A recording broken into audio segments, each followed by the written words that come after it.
Hello, তোমাদেরকে অনেক অনেক স্বাগত আমার একটা নতুন মিনি ব্লগে। তো এখন আমি আমাদের বর্ধমান শহরে নেই, এখন আছি আমি অনেক দূরে, সেটা হলো চেন্নাই।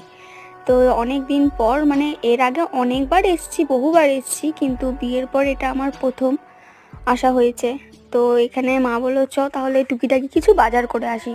তো আমি আর মা মিলে চলে গেলাম চেন্নাই সেন্ট্রালের কাছে কিছু টুকিটাকি বাজার করতে।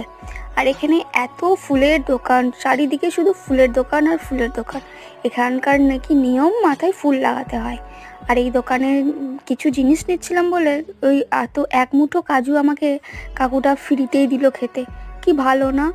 এখানে বাজার হাট করছিলাম, এইখান থেকে আমরা যখন পেরোচ্ছিলাম ঠিক এই জায়গাটায় যে পতাকাটা চোখে পড়লো, আমার ঠিক বর্ধমান স্টেশনের কথা মনে পড়ে গেল। কারণ আমাদের ওখানে বর্ধমান স্টেশনও তো এরকমই পতাকাটা ওড়ে। বেশ সন্ধ্যেবেলায় যায় চাটা খেতে, তো তাই মনে পড়ে গেল।